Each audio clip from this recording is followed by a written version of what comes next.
Hi guys, अब next topic जो है वो क्या है, source free parallel RLC circuit. Source free parallel RLC circuit. तो इसमें देखिए क्या है कि जो आर एल एंड सी हैं ये किस में कनेक्ट होंगे, पैरेलल में और विदाउट एनी सोर्स।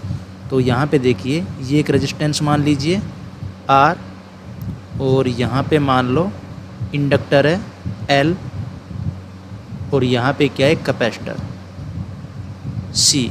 ठीक है, और ये तीनों किस में कनेक्ट हैं, पैरेलल में। और जो कैपेसिटर है इसके एक्रॉस इस पोलैरिटी में मान लीजिए जो इनिशियल वोल्टेज है वो V ऑफ 0 है। ठीक है, और जो इंडक्टर है उसके थ्रू इस डायरेक्शन में जो इनिशियल करंट है उसको मान लो I ऑफ 0 है। ठीक है, तो यहाँ पे आप देखिए इस सर्किट को एनालाइज करने का जो सबसे इजी मेथड है वो कौन सा होगा, नोडल एनालिसिस। क्यों? क्योंकि यहाँ पे ओनली वन नोड अवेलेबल है। ठीक है ना, इसको तो क्या मानेंगे, ग्राउंड। तो इस नोड का जो वोल्टेज है वो मान लीजिए V ऑफ t है। ठीक है, तो अब क्या करेंगे, यहाँ पे KCL इक्वेशन लिखेंगे। तो अप्लाइंग KCL एट नोड 1, तो क्या लिखेंगे, VT upon R plus 1/L integration minus infinity to T VT DT and current through capacitor क्या होता है, C dV/dt।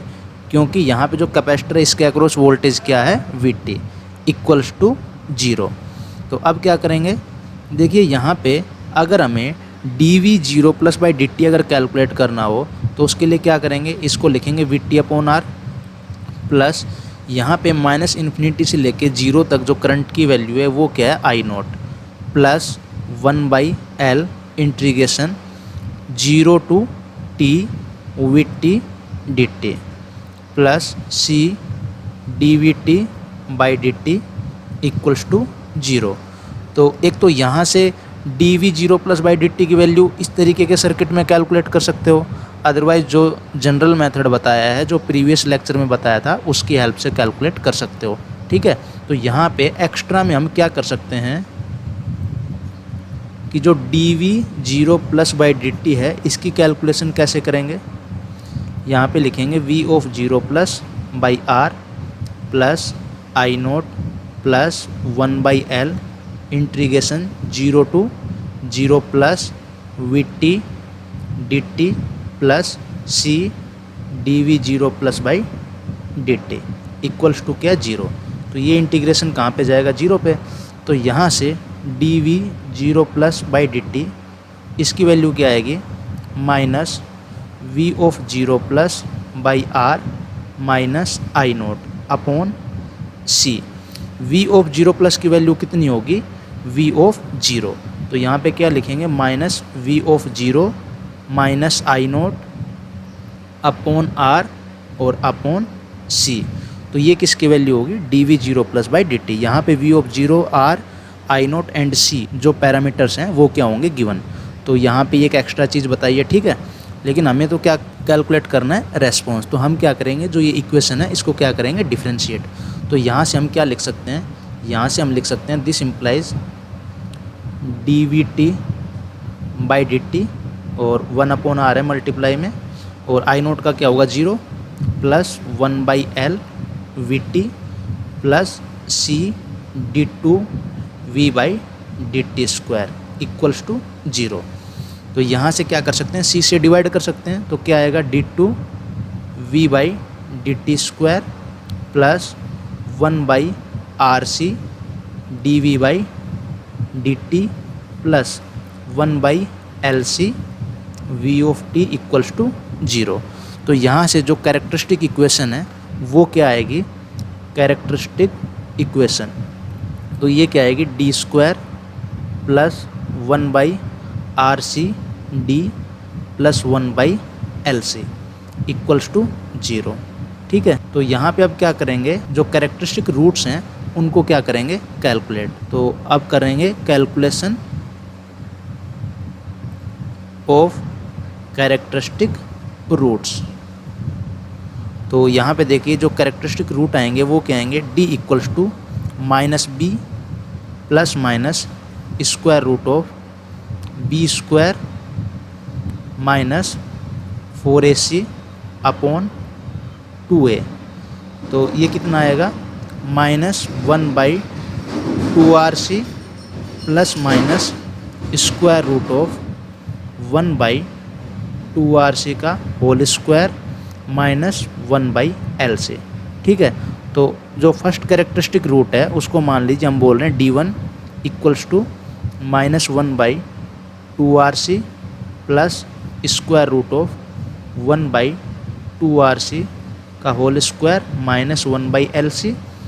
और जो सेकंड कैरेक्टरिस्टिक रूट है वो क्या है, -1/2rc minus square root of 1/2rc का होल स्क्वायर माइनस 1/lc। ठीक है, अगर यहाँ पे अल्फ़ा और ओमेगा नोट को अगर डिफाइन करना चाहें तो जो d है उसको लिख सकते हैं minus alpha plus minus square root of alpha square minus omega naught square. तो यहाँ से जो अल्फ़ा की वैल्यू है वो कितनी है, 1/2rc। यहाँ पे अल्फ़ा ओमेगा नोट और जो जीटा होता है अल्फ़ा बाई ओमेगा नोट, इनकी सिग्निफिकेंस हम प्रीवियस लेक्चर में बता चुके हैं। ठीक है, और यहाँ पे जो ओमेगा नोट है उसकी वैल्यू क्या होगी, 1/स्क्वायर रूट ऑफ lc। ठीक है, तो अब जो रेस्पॉन्स है किस टाइप का होगा, जैसे over damped, under damped, undamped और क्रिटिकली डैम्प्ड, इनकी एक्सप्लेनेशन भी हम प्रीवियस लेक्चर में कर चुके। तो यहाँ से जो अल्फ़ा है और ओमेगा नोट है मैं इसी के अकॉर्डिंग यहाँ पे एक्सप्लेन कर रहा हूँ। ठीक है, तो अगर alpha greater than omega naught होगा तो जो रेस्पॉन्स होगा वो किस टाइप का होगा, ओवर डैम्प्ड। ठीक है, और अगर अल्फ़ा ओमेगा नोट के इक्वल होगा तो जो बोथ रूट्स हैं वो क्या होंगे, इक्वल। तो जो रेस्पॉन्स होगा वो क्या होगा, क्रिटिकली डैम्प्ड। और अगर अल्फ़ा है वो लेस देन ओमेगा नोट हो गया तो यहाँ से जो रेस्पॉन्स आएगा वो क्या आएगा, अंडर डैम्प्ड। और अगर अल्फ़ा इक्वल्स टू 0 हो गया तो रेस्पॉन्स क्या आएगा, अनडैम्प्ड। इनकी एक्सप्लेनेशन जो source free series RLC circuit है उसमें एक्सप्लेन किया था इन चीज़ों को। और दूसरी बात, जो कैरेक्टरिस्टिक रूट हैं इनसे अगर आप डिफरेंशियल इक्वेशन का सोल्यूशन लिख लेते हो, जो रूट्स आएंगे तो वहाँ से भी आप डायरेक्ट देख सकते हो कि जो रेस्पॉन्स है वो किस टाइप का आता है। ठीक है, इनको काफ़ी डिटेल में एक्सप्लेनेशन विद एग्जाम्पल किया जा चुका है, तो अब इनको यहाँ पे ग्रेट डिटेल में एक्सप्लेन नहीं करेंगे। ठीक है, अब एक नेक्स्ट टॉपिक देखते हैं, step response of series RLC circuit. तो जो फोर्थ टॉपिक है वो है step response of series RLC circuit. देखिए यहाँ पे हम क्या करवा रहे हैं कि जैसे यहाँ पे सीरीज आरएलसी सर्किट लिया है, एग्ज़ाम में तो सीरीज आरएलसी सर्किट नहीं आएगा, वहाँ पे तो कोई भी रैंडम सर्किट आएगा। ठीक है, तो यहाँ पे तो जस्ट क्या है कि एक्सप्लेन करने के लिए इस तरीके के जो स्टैंडर्ड सर्किट हैं उनको ले रहे हैं। बाकी हम आगे इस तरीके के भी क्वेश्चन करवाएंगे जिसमें कोई स्टैंडर्ड सर्किट नहीं होगा, कोई भी रैंडम सर्किट होगा, उसको किस तरीके से सोल्व करेंगे। ठीक है, तो अभी एक तो ये जो टाइम डोमेन अप्रोच बता रहे हैं जिसमें क्या है कि डिफरेंशियल इक्वेशन बनती है। ठीक है, तो डिफरेंशियल इक्वेशन का जो सोल्यूशन है वो किस तरीके से लिखा जाता है, complementary function plus particular integral. तो कॉम्प्लीमेंट्री फंक्शन अलग से कैलकुलेट करते हैं जिसको फ्री रेस्पॉन्स भी बोलते हैं, और जो पर्टिकुलर इंटीग्रल होता है उसको फोर्स्ड रेस्पॉन्स भी बोलते हैं। ठीक है, तो यहाँ पे क्या है कि एक तरीके से सिस्टमेटिक वे से हम लेक्चर को कवर कर रहे हैं कि आप इस तरीके की कैलकुलेशन एग्ज़ाम में परफॉर्म करने में एबल रहें। ठीक है, तो आगे क्या है कि एक लाप्लास डोमेन जो है, जो एस डोमेन है, उससे भी हम सर्किट को सोल्व करना सीखेंगे कि कोई भी जब सेकंड ऑर्डर सर्किट आ जाता है तो उसको एस डोमेन में किस तरीके से सोल्व करते हैं। तो वो मेरे हिसाब से काफ़ी इजी पड़ेगा।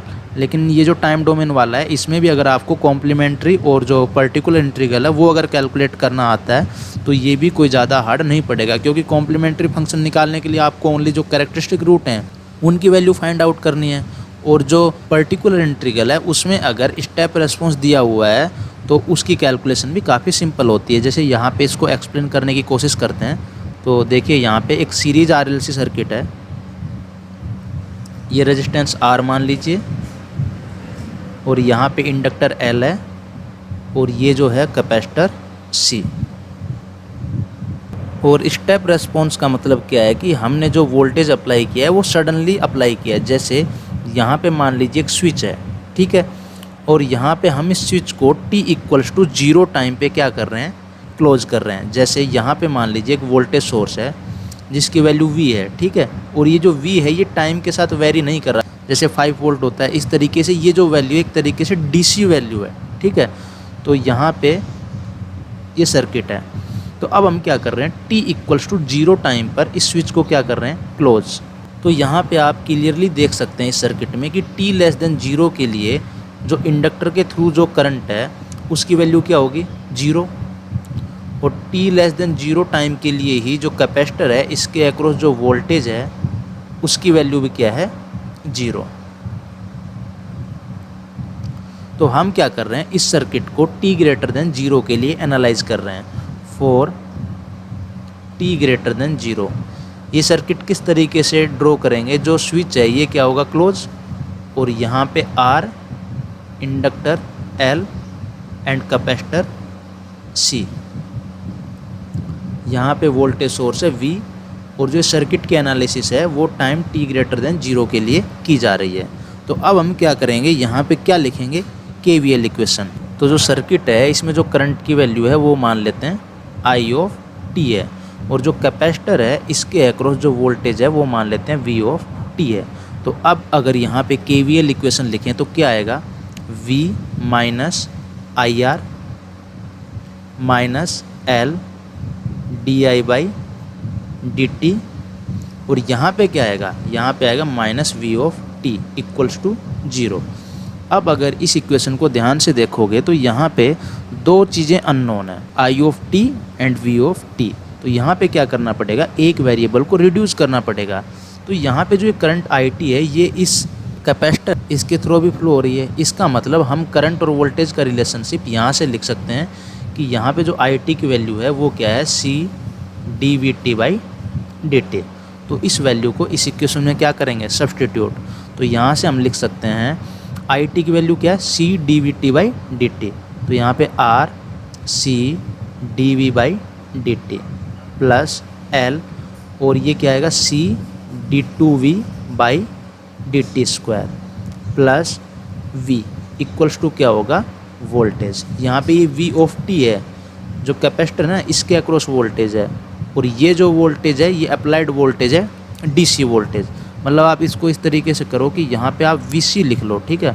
तो ये क्या है, VC, कैपेसिटर के अक्रॉस वोल्टेज है ये, ठीक है। तो यहाँ पे भी क्या होगा, VC। तो यहाँ पे देखिए अब हम क्या कर सकते हैं, इसको LC से डिवाइड कर देंगे। तो क्या आएगा, d2V/dt² plus R/L dV/dt plus 1/LC equals to V/LC। यहाँ पे क्या आएगा, VC। तो अब हम क्या करेंगे, ये सेकंड ऑर्डर डिफरेंशियल इक्वेशन है, ठीक है। तो यहाँ पे इसका सलूशन लिखने के लिए हम क्या करते हैं, मैं थोड़ा सा हिंट दे रहा हूँ, वैसे जब क्वेश्चन करेंगे तो उसमें ज़्यादा क्लियर होगा। यहाँ पे जो V है उसकी वैल्यू क्या आएगी, complementary function plus particular integral. अगर मैं यहाँ पे कॉम्प्लीमेंट्री फंक्शन की बात करूँ तो जो यहाँ पे फोर्सिंग फंक्शन है V/LC, यहाँ पे जो वोल्टेज है उसकी वैल्यू क्या करनी पड़ेगी, 0। तो यहाँ पे हम क्या लिखेंगे, जो कैरेक्टरिस्टिक इक्वेशन होती है उसके लिए जो फोर्सिंग फंक्शन है उसको क्या लिखते हैं, 0। तो यहाँ पे क्या आएगा, d² plus R/LD plus 1/LC equals to 0।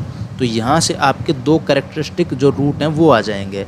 तो उसके अकॉर्डिंग हम यहाँ पे क्या करेंगे, जो कॉम्प्लीमेंट्री फंक्शन है उसका सोल्यूशन लिख देंगे, a1 e⁻s1t plus a2 e⁻s2t। जिस तरीके के भी कैरेक्टरिस्टिक रूट आएंगे उस तरीके का सोल्यूशन यहाँ पे लिखा जाएगा, ठीक है। और जो पर्टिकुलर इंटीग्रल है इसको हम किस तरीके से कैलकुलेट करेंगे, यहाँ पे पर्टिकुलर इंटीग्रल के लिए क्या करते हैं, V/LC, और यहाँ पे क्या आएगा, d² plus R/LD plus 1/LC। तो यहाँ पे हम क्या कर सकते हैं, इसको e⁻0t मान सकते हैं यहाँ पे। तो जो d है उसकी जगह क्या रखेंगे, 0। ये आप जो डिफरेंशियल इक्वेशन है, ऑर्डिनरी डिफरेंशियल इक्वेशन, उसमें आप ग्रेट डिटेल में पढ़ चुके हो सेमेस्टर में, ठीक है। अदरवाइज़ यहाँ पे जब मैथमेटिक्स के लेक्चर स्टार्ट होंगे तो वहाँ पे एक्सप्लेन किया जाएगा अच्छे से। तो यहाँ पे क्या आएगा, v/LC upon 0² plus r/L into 0 plus 1/LC। तो यहाँ पे कितना आएगा, v। तो जो पर्टिकुलर इंटीग्रल है इसकी वैल्यू कितनी आ गई, जो अप्लाइड वोल्टेज है v वो। तो यहाँ पे complementary function plus particular integral जो होगा वो आपका क्या होगा, जो Vc है वोल्टेज अक्रॉस कैपेसिटर, इसकी वैल्यू आ जाएगी। वो क्या आएगी, A1 e की power S1t plus A2 e की पावर S2t प्लस v।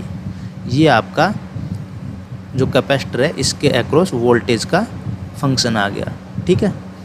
तो आई थिंक ये आपको समझ में आ गया होगा कि हमें सेकंड ऑर्डर जब RLC सर्किट, कोई भी जनरल सर्किट भी अगर हम सोल्व करें तो उसमें हमें क्या करना है कि जो डिफरेंशियल इक्वेशन है उसको किसी तरीके से ऑब्टेन करना है और उसका complementary function plus particular integral find out करना है, ठीक है। तो ये तो एक मेथड हो गया जिसको हम टाइम डोमेन अप्रोच बोल रहे हैं।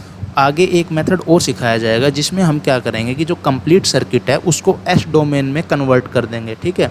तो वहाँ से जो भी वैल्यू चाहिए उसकी वैल्यू हम कैलकुलेट करेंगे और वहाँ से फिर इन्वर्स लाप्लास ट्रांसफॉर्म परफॉर्म करके वहाँ से उस वेरिएबल की जो कैलकुलेशन है उसको इजीली कर सकते हैं। तो वो मेथड आगे डिस्कस किया जाएगा इन डिटेल। तो अब नेक्स्ट वीडियो लेक्चर में step response of parallel RLC circuit को डिस्कस किया जाएगा, ठीक है। और उसके बाद जो लास्ट टॉपिक होगा वो क्या होगा, circuit analysis in the S domain. Okay, तो आई होप कि ये जो लेक्चर है ये आपको अच्छा लगा होगा। Thank you.